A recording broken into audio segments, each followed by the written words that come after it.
कल्पना कीजिए क्यों चंदा मामा कहते हैं। सर बहुत बढ़िया। और सर फिलहाल तो मैं यही सोच चंद्रमा को मामा क्यों माना गया है, फूफा क्यों नहीं माना गया?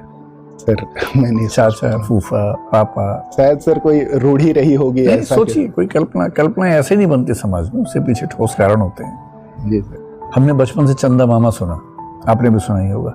Yes sir. कल्पना कीजिए क्यों चंदा मामा कहते हैं। सर माफ कीजिएगा सर, नहीं सोच पा रहा हूँ इस मामले। मैं तो कल्पना करने के लिए कह रहा हूँ, मैं तो चाह ही नहीं रहा कि आप इससे कोई ऐसा सधा हुआ उत्तर दें। Yes sir. आप कहें कि UNDP की रिपोर्ट में बताया गया है कि मैं ऐसा चाह ही नहीं रहा आपसे। शायद सर हो सकता है कि जैसा सौम्य स्वभाव चंद्रमा का है कि बहुत शांत सा, क्योंकि सूरज के साथ ऐसा है कि वो कभी उग्र हो जाते हैं, इन चंद्रमा के साथ ऐसा नहीं है। देखकर हमें खुशी ही होती है। देखिए, यूरोप के देश अपनी कंट्री को फादर की तरह ट्रीट करते हैं। यस। और हम कंट्री को मदर की तरह ट्रीट करते हैं। तो ये हमारे समाज पे भी टिप्पणी है। चंद्रमा हमारे मामा है, ये हमारे समाज पे भी टिप्पणी है। मैं उस कंटेक्स्ट में चाह रहा हूँ कि थोड़ी सी व्याख्या आप करने की कोशिश करें। हाँ सर, ये हो सकता है कि क्योंकि चंद्रमा एक पार्ट है अर्थ का ही, मतलब दोनों अगर कहें तो एक ट्विन्स हैं, अगर ऐसा तो उस कंटेक्स्ट में भी कह सकते हैं कि अच्छा, पृथ्वी माँ और वो मामा ठीक। सेंट्रल विस्टा प्रोजेक्ट जो आजकल खबरों में है, उसका मास्टर प्लान क्या है मोटा मोटा? मैम एग्जैक्टली मास्टर प्लान के बारे में मुझे आइडिया नहीं है, बट उसका जो मोटिव था वो ये है कि संसद भवन का आकार बड़ा होना चाहिए था, क्योंकि हो सकता है कि भविष्य में हमें संसद के सीटों की संख्या को विस्तारित करना पड़े। दूसरी बात यह है कि जो आधुनिक सुविधाएं होती हैं, जो IT इंफ्रास्ट्रक्चर है, उसकी आवश्यकता महसूस हो रही थी, तो इस वजह से इस प्रोजेक्ट को लाया गया, ऐसा मुझे लगता है। इस वजह से इतना बड़ा प्रोजेक्ट?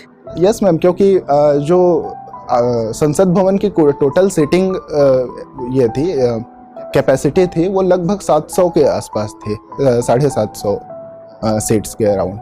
और अभी शायद हमें 750 सीट्स कहाँ पे हैं? लोकसभा में, राज्यसभा में, कहाँ पर? मैम टोटल जो सेंट्रल हॉल की उसकी कैपेसिटी है। यस, और यहाँ पे वो बढ़ा करके 1300 से ऊपर कर दी गई है। आपसे PM को किन्हीं 3 मुद्दों पे सलाह देनी हो तो क्या सलाह देंगे आप?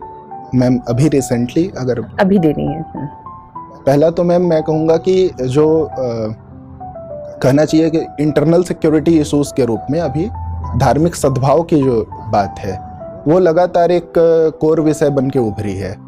धार्मिक सद्भाव कई जगह जो इंडिया की फॉल्ट लाइन है उसको एक्सटर्नल एजेंसीज हैं, इंटरनल एजेंसीज हैं, वो सारी उनको भुनाने की कोशिश करती हैं। तो उसके लिए थोड़े एक्शंस लिए जाएं और उस पे काम किया जाए। क्या एक्शंस लिए जाए? कॉन्क्रीट 3 सलाहें दें। पहला तो है कि मैम ऐसा देखने को मिला है कि सोशल मीडिया प्लेटफॉर्म और जो भी इस प्रकार के प्रचारक प्लेटफॉर्म हैं उनमें इनका मिसयूज किया जा रहा है। ऐसे जो हमारा फैब्रिक है, सोशल फैब्रिक, उसको तोड़ने की कोशिश की बात है। ये बताएं कि NIT और IIT के ग्रेजुएट्स, जिनको हम मानते हैं कि ये इंस्टीट्यूशन सबसे अच्छे इंजीनियर बनाते होंगे, वहाँ के इंजीनियर्स कोर फील्ड को छोड़ के बाकी सब करते हैं, मैनेजमेंट कोर्सेज करते हैं, सिविल सर्विसेज की परीक्षाएं देते हैं, क्यों ऐसा है?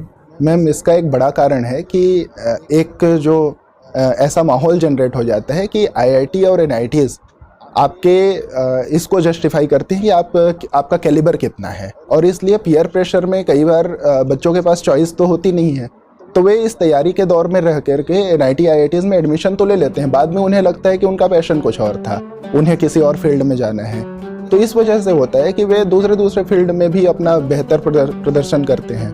जी मैम, बहुत सारे नॉवेल राइटर हैं और ये सब साहित्यकार भी हुए हैं जो NITs IITs में। कोर फील्ड सफ़र कर रही है, क्या हम ऐसा कह सकते हैं? नहीं मैम, ऐसा नहीं कहना चाहिए, क्योंकि जिनको वो वहाँ पे बहुत बेहतर करना चाहते हैं वो बिल्कुल उस क्षेत्र में बहुत अच्छा कार्य कर भी रहे हैं। बढ़िया। बजट देखा इस बार का? नाब रेल ब्रिज में कंक्रीट का भी शायद यूज है। ब्रिज मेकिंग में ये आर्क ब्रिज का कंसेप्ट क्या होता है? यस सर, आर्क ब्रिज में सर 2 पिलर्स के बीच की डिस्टेंस हाई रखी जाती है और स्पान को सपोर्ट देने के लिए वहाँ आर्क स्ट्रक्चर का प्रयोग किया जाता है। जो आर्क होता है वो कंटिन्यूअस कंप्रेसिव स्ट्रेंथ कंप्रेशन के फॉर्म में रहता है।